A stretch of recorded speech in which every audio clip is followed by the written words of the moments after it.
YouTube, it is Isaac coming with a little bit 1v1 action. This time I'm head of the Beastmen, the Hordes, against Empire Men of Civilization.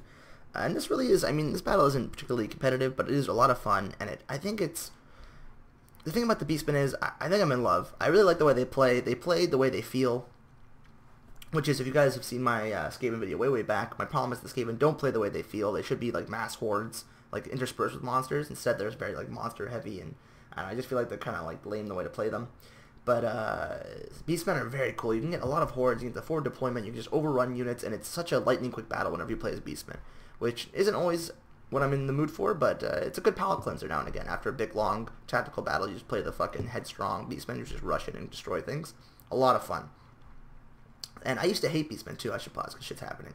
I used to hate them just because they're lame. I mean, they're super lame. In lore, they're lame.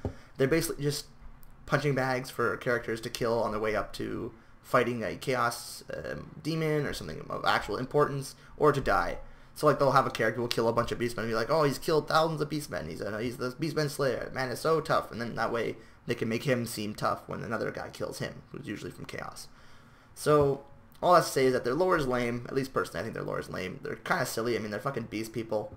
Fucking lame. Most of them are goats. Some of them are centaurs, but like not the cool kind of centaurs. But the way they play, very funky, and their vibe is right on. So this is probably the best representation of an army playing the way it feels. Although Empire is quite good at that too, as well as High Elves. In any case, let's go with the builds. Enough of my ode to the Beastmen. So I have 2 Axe Throwers, 1 Goroks, or Sons of Goros rather, no Goroks Man Rappers.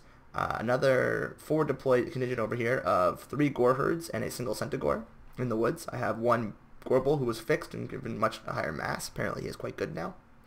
I have some Ungor Spearmen with shields, some Bestigor Herd, 2 Ungor Herds, same exact thing over here with the Bestigor Herd and the Ungor Spearmen. Another one up the middle, and then the one right there in reserve to keep with Malagor the Dark Omen, who has Savage Dominion, I think it's called, and Vile Tide. I think there was, or Brave Scream rather. Brave Scream and Savage Dominion. Yes. Over here we have a couple of Pistoliers on my opponent's side. He's sporting Karl Franz with, does he have his goodies? He does have 1 goodie. What is it, the Hammer of Sigmar, or whatever it's called? Galmaraz. Yeah, I think it's called the Hammer of Sigmar. Galmaraz, obviously the real name. Over here we've got a Steam Tank. We've got some Outriders, a couple of 3 Empire Knights, and then obviously very weak front line, only 1 Great Sword, and then just all spears. Alongside a Jade Wizard with Regrowth, I assume, and the other one's called Earthblood. And with that, we'll get it started, because it is a fast and furious game. So anyway, he's picking up my Ungor Herds. I'm more than fine with that. That's what they're there for. They're 400 spend. They'll be okay against Spearmen, but they're chaff. They're meant to die. This is a heavy-hitting strike force. I'm more worried about them getting shot at. And of course, on the flanks, I have my big hitters with the Bestigor Herds, who will be able to smash these great swords as well as do some damage to Empire Knights if they get locked in combat. Of course, I do have to be careful because he does have Boris Todbringer on the hunt. Sorry, Karl Franz here on the hunt, and Malagor is quite susceptible to a Karl Franz, very susceptible to him, in fact. So I do have to be careful. That's why I kept 1 Spearman in reserve. I do summon up the Cygor. And the second he sees the Cygor, my opponent here is going to fly up into the sky and charge at him, and I'm like, ah, hell no, he ain't taking my Cygor down. So I push all my Centaurs back to protect.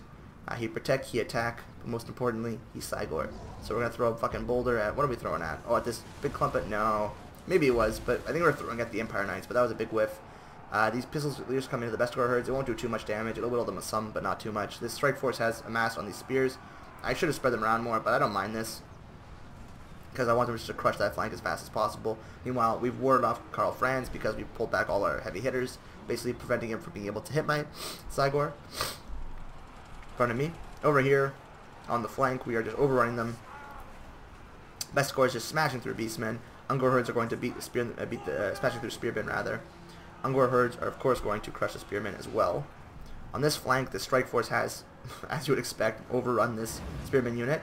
I'm trying to throw some rocks into these Empire Knights, and I'm doing a decent job of it. These Bestigors, with their high charge of 35, are trying to come in and hit some of these Empire Knights.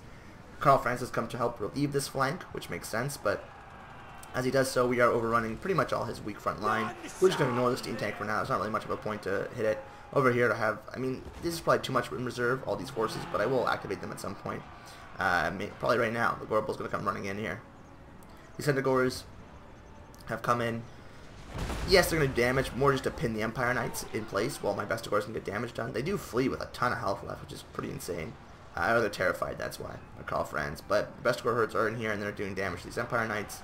Over here, we've overrun pretty much their entire back line. We've even caught his Jade Wizard when he wasn't paying attention, and we're just going to, you know, give him the business here with all our Goros Spawn Rippers. My Clouds of Goros. So we actually pull out because we want to get hit by these Great Swords, hoping that he would also charge with us, and he does, in fact, and just so to create some separation. Meanwhile, we're going to start pushing into these Pistoliers with these Spears. Might as well. Yeah, now that separation has been created, he's running that way, this guy's running off, so that's more magic for my opponent. Pistoliers are shooting in everywhere they can. I've brought in the Gorbel to deal some damage on these Empire Knights. I should mention that both my Centaurs have great weapons, or at least the one. One of the Sons of Goros is always a great weapon, obviously. The other one does have great weapons, so they will do well against these Empire Knights. Their stats are pretty similar. 26, 28, 30, 27, 20, 34, so yeah, quite similar stats. Rocks are coming in. Spears are everywhere. Just trying to push through, just trying to make them waste their bullets. Over here, we've pretty much routed off everything on his side, including his Spearman and his Caster. Over here, these Swordsmen they're doing okay against the Bestigor herd, but they won't do great. He tries to pull them against the Sons of Goros, but that's fine. I'm going to get a nice charge in here. He's going to get a double charge, but I'll get a single charge here. And Sons of Goros do have way better stats than Empire Knights. And of course, we are going to mob them with another unit of Sons of Goros great weapons alongside a Bestigor herd. So with this full surround of all armor piercing, all heavy damage dealing units, they're just going to get melted. These Empire Knights are not equipped for this fight. Meanwhile, the Gorbel's on the hunt here, trying to kill this steam tank alongside the Centaurs with throwing axes. They're just going to start chucking in. At this point, my opponent, he's kind of out of options. His front line is absolutely overrun, and his range are almost out of bullets. He has Carl, but Carl himself cannot even, I mean, even the Gorbel will do alright against Carl, and he has no way to heal, of course.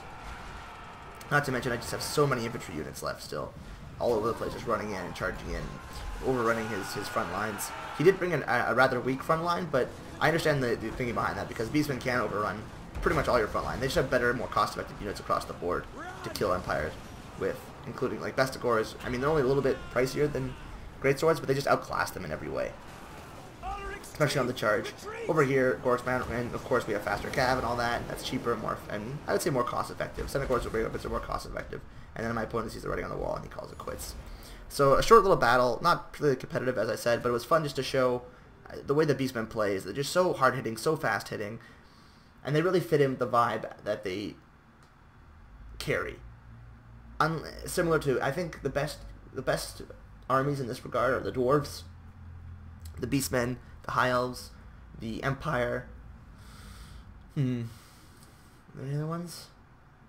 I mean, of course, pardon me, every faction can be played in the way they feel. You know, I'm putting scarce quotes around feel. But, it's not often optimal to play that way. Like, I don't know the way Dark Elves should feel. Like, they have too many options. There's too many ways Dark Elves can play to say they feel a certain way.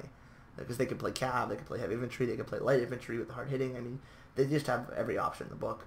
They can play skirmishy. They're just overall, in my opinion, the best faction. Chaos plays the way they feel. Heavy hitting, hard hitting, slow and prodding, but also scary.